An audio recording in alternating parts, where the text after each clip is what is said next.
Hello everyone, आज हम paper solve करने वाले हैं सीटेट का जो पेपर 29 दिसंबर 2022 को हुआ था। और ये है हमारा पेपर 1 जो है उसका सॉल्यूशन। ठीक है, तो हम यहाँ पर मैथ का सॉल्यूशन देखेंगे। तो चलिए स्टार्ट करते हैं। यहाँ पर क्या कह रहा है, ए library has 5690 books, 4 to 5 books were issued to student on Monday and 273 new books were deposited in the library on the same day. What is the number of books now present in the library? तो देखिए यहाँ पर क्या कह रहा है कि total तो लाइब्रेरी के अंदर इतनी बुक्स थी, उसमें से इतनी तो एक बच्चे ने क्या किया, मंडे के यानी कि सोमवार के दिन क्या किया, उसने इशू करवा ली। और उसी दिन एक दूसरे स्टूडेंट ने इतनी बुक्स वहाँ पर ज़मा कर दी। तो अगर बुक्स इतनी ज़मा कर दी तो टोटल बुक्स हमारे पास कितनी आई होंगी। 4 to 5 में से 2 7 3 को माइनस कर देंगे, यहाँ पर 2 हो जाएगा और यहाँ पर कितना हो जाएगा, हमारे पास 5 होगा और 1। ठीक है, यानी इतनी बुक्स हमारे पास लाइब्रेरी से इशू हुई है, उसको क्या करेंगे हम, टोटल बुक्स जो थी लाइब्रेरी में उसमें से माइनस कर देंगे। तो अगर हम इसमें से माइनस करते हैं तो हमारे पास कितनी बुक्स आ जाती हैं, तो ये आ जाती है हमारे पास 5538। तो ऑप्शन कौन सा करेक्ट हो जाएगा, ऑप्शन नंबर 3rd। चलिए अगले क्वेश्चन पर मूव करते हैं। अब यहाँ पर बताना है कि हाउ मैनी 1/12 ठीक है। तो अगर मैं यहाँ पे देखिए, इसको मैं अगर करती हूँ तो 3 into 4 लिख सकती हूँ ना, और यहाँ पे 1/3 है। इसका मतलब क्या है कि अगर मैं देखूँ तो 4, तो ऑप्शन नंबर कौन सा करेक्ट हो जाएगा, हमारा ऑप्शन नंबर और सेकंड हमारा करेक्ट हो जाएगा। अगला क्वेश्चन में देखो क्या बोला गया है। अगला क्वेश्चन है हमारे पास, the sum of all the factor of 96। देखिए सबसे पहले अगर मैं बात सम बतानी है फैक्टर्स के, फैक्टर्स क्या होते हैं, ये फैक्टर का मतलब होता है कि वो सारे के सारे नंबर्स जो इस नंबर को डिवाइड करें, वो सारे के सारे नंबर्स 96 के फैक्टर होंगे।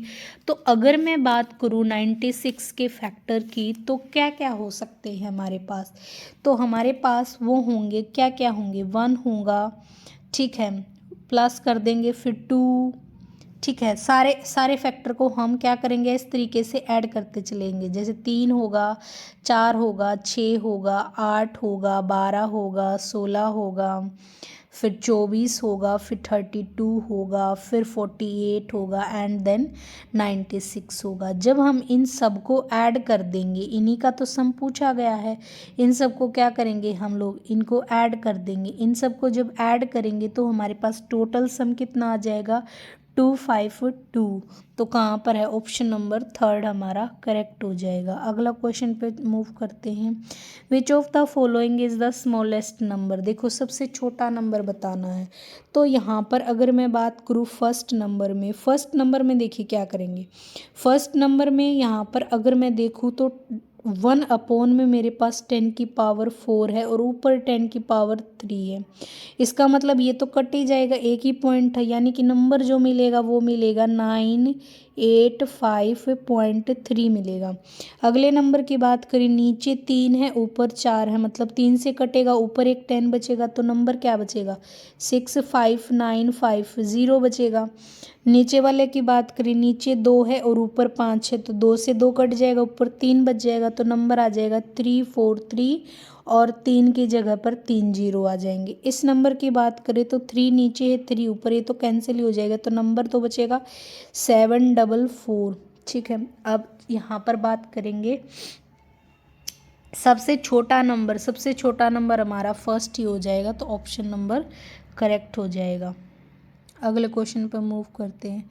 अब यहाँ पर देखिए क्या बोला गया है, यहाँ पर बोला गया अगर हम 176 को 3 से डिवाइड करते हैं तो रिमाइंडर कितना बचता है, रिमाइंडर बचता है 3 पंजे 15, 15 और 2 6 3 अठे 24, यानी रिमाइंडर बचता है 2।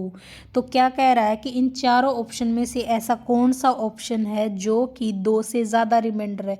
तो ऑप्शन नंबर फर्स्ट को ही हम डिवाइड करेंगे, यही हमारे पास रिमाइंडर ज़्यादा देगा। ठीक है, तो ऑप्शन नंबर फर्स्ट ही हमारा क्या हो जाएगा, करेक्ट हो जाएगा। अगले क्वेश्चन पर मूव करते हैं।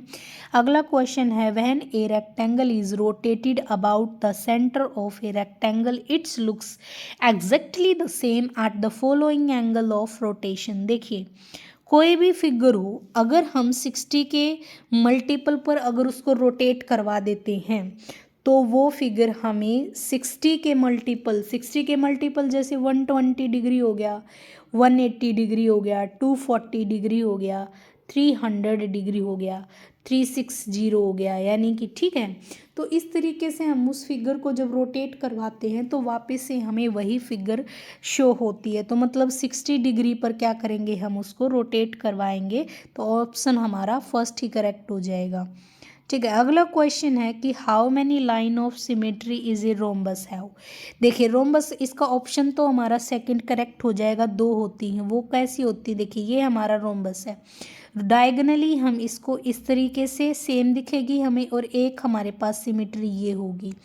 लेकिन अगर ठीक है, अगर हम स्क्वायर की बात करें तो स्क्वायर के अंदर 4 सिमेट्री होती हैं, और अगर हम रोम्बस की बात करें तो 2 सिमेट्री होती हैं। चलिए नेक्स्ट क्वेश्चन पर मूव करते हैं। अब यहाँ पर देखिए, हमें एंगल दिए गए हैं और हमसे पूछा गया है कि हमें बताना है कि ये एंगल किस किस तरीके के हैं। अब यहाँ पर देखिए, ऑब्ट्यूज एंगल की रेंज अगर बात करें तो मैं बात करूँ, मान लेते हैं हम लोग थीटा ले लेते हैं। तो ऑब्ट्यूज एंगल में हमारा क्या होता है, ऑब्ट्यूज एंगल में जो हमारा थीटा होता है वो क्या करता है, 90 से तो क्या होगा हमारा बड़ा होगा, और क्या होगा 180 से हमारा क्या होगा, छोटा होगा। फिर एक्यूट की बात करें तो एक्यूट में क्या होगा, 0 डिग्री या 0 से तो बड़ा थीटा होगा लेकिन लेस देन 90 डिग्री होगा। फिर बात करते हैं ऑब्ट्यूज में क्या, ऑब्ट्यूज में एक्यूट राइट में क्या होता है हमारे पास, थीटा 90 डिग्री का मिलता है। ठीक है, फिर सप्लीमेंट्री एंगल में क्या होता है, जैसे ही हमने मान ले एंगल 1 और एंगल 2 है, ये सप्लीमेंट्री यानी इन दोनों का सम हमारा 180 डिग्री होगा। और 180 डिग्री को हम क्या बोल सकते हैं, लीनियर एंगल बोल सकते हैं। ठीक है, तो हम बात करेंगे अपने क्वेश्चन की। ये ठीक है, क्वेश्चन घूम कर भी आ सकता है, ठीक है, तो इसलिए हमें आसपास की इन्फॉर्मेशन ज़रूरी पता होनी चाहिए। तो यहाँ पे देखिए, ये तो राइट एंगल है, सीधा सीधा सा दिख रहा है, राइट एंगल है।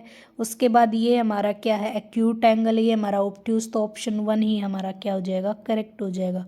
अगले क्वेश्चन पर मूव करते हैं। अगले क्वेश्चन में क्या कह रहा है कि a wire is bent in the form of a rectangle whose perimeter is 20 centimetre, the same wire is again bent to form a square, what will be the area of the square. देखो, एक wire है, actually में जो wire से जो चीज़ बनाई गई है ना, क्या हुआ है वह कि जैसे ये मान ले हमारे पास एक वायर थी, इस वायर की टोटल ही लेंथ को तो हमने क्या किया गया है, इस तरीके से हमने उसको मतलब वो किया गया है ना। तो यहाँ पर अगर मैं बात करूँ, same wire is against to form a square, उसी वायर को हमें दोबारा से क्या किया गया, स्क्वायर के अंदर किया गया। अब देखिए, जो पेरीमीटर हमारा क्या होगा, रेक्टेंगल का आया, वही पेरीमीटर हमारा किसका होगा, स्क्वायर का होगा। क्यों होगा, क्योंकि उसी वायर से, सेम वायर की लेंथ से ही तो हमें एक स्क्वायर के अंदर कन्वर्ट किया गया है। ठीक है, तो हमें एरिया बताना है। अभी देखिए, अब हमें पता है कि जो पेरीमीटर होता है ना, जो पेरीमीटर होता है स्क्वायर का, वो उसका फॉर्मूला हमारे पास होता है 4a। अब ये 4a 20 के इक्वल है, तो इसको उधर ले जाके काटेंगे, 5 पे कटे, यानी a की वैल्यू 5 आ गई। अब मैं बात करूँ एरिया की, तो एरिया जो होता है वो होता है हमारे पास a स्क्वायर, मतलब ये जो साइड आई। तो अगर हम 5 का स्क्वायर करते हैं, 5 का स्क्वायर करते तो कितना आता है, 25। तो ऑप्शन नंबर सेकंड हमारा करेक्ट हो जाएगा। नेक्स्ट क्वेश्चन पर मूव करते हैं। अब यहाँ पर हमें बताई गई है तो इसका तो सीधा ऑप्शन करेक्ट हो जाएगा, ऑप्शन नंबर सेकंड, क्योंकि यही एक ऐसा है जो 8 कर रहा है, अदरवाइज़ तो ये और ये लगभग 9 से ऊपर ऊपर का ही टाइम ले रही हैं। ठीक है, 24 आवर के, उसमें इसको करके देख लेना। अगला क्वेश्चन देखो, अब ये क्वेश्चन आता है। इस क्वेश्चन को करने से पहले हमें क्या करना पड़ेगा, चलिए इसको ऐसे ही कर लेते हैं। यहाँ पर आंसर हमारे पास सारे मीटर में दिए हैं, तो हमें पता है कि 100 सेंटीमीटर के अंदर 1 मीटर होता है। तो 1 सेंटीमीटर में कितना होगा, डिवाइड 100 करेंगे, कितना है हमारे पास 800, 800 से में करेंगे यानी कि 8, यानी 800 सेंटीमीटर में 8 मीटर होंगे हमारे पास। तो यहाँ से तो 8 आ गया, ये हमारा कन्वर्ट है ही। और यहाँ पर देखिए कि 1 मीटर के अंदर कितने होते हैं, एक किलोमीटर के अंदर 1000 मीटर होते हैं। 8 में बताना, 8 से मल्टीप्लाई करेंगे तो टोटल 8000 हो जाएंगे, कन्वर्ट हो गए हमारे। ठीक है, अब 8000, ये तो हमारा कितना हो गया, 8000 आ गया, 8000 उसमें हमने ये 80 ऐड कर दिया, फिर इसका 8 आया था, सबको ऐड कर देंगे। ऐड करने पर क्या मिलेगा, ऑप्शन नंबर 4 हमारे पास मिलेगा। ठीक है, अगले पे चलते हैं। अगले में क्या करना है, अगले में सेम हमें यूनिट कन्वर्जन करना पड़ेगा। तो 1000 मिलीलीटर जो होते हैं वो 1 लीटर के अंदर होते हैं। तो इसको जब मैं कन्वर्ट करके यहाँ पर हम लिखेंगे तो टोटल हमारे पास आ जाएगी वैल्यू 263.52। ये तो हमारा 45 के अंदर है, 25 में हमें इसे निकालना है। इसको सॉल्व कर लेंगे। जब हम इसको सॉल्व करेंगे तो ऑप्शन हमारा सेकंड करेक्ट हो जाएगा। ठीक है, तो आगे चलते हैं। 14 क्वेश्चन में क्या होता है कि यहाँ पर हमें पूछा क्या गया है, पूछा गया नॉट करेक्ट पूछा, तो ऑप्शन नंबर 3 हमारा हो जाएगा इसमें। क्यों, क्योंकि इसने 3 टाइम्स कहा है ना, क्लोन की इससे 3 टाइम्स है। ये देखिए कुमिम है, ये क्लुम है। अगर मैं 190 का 3 टाइम करती तो हमारे पास कितना आ जाता है, 570, लेकिन इसका कितना है 550। क्या ये बात करेक्ट है, नहीं है, और नहीं हमसे पूछी गई है, तो ऑप्शन नंबर 3 हमारा करेक्ट हो जाएगा। आगे चलते हैं। Study the following patterns. देखिए यहाँ पर जब क्या करते हैं हम, जब ये पैटर्न फॉलो कर रहा है यहाँ पे कि जैसे कि मान लो मैंने 1 की मल्टीप्लाई करी तो हमें 1 ही नंबर मिल रहा है।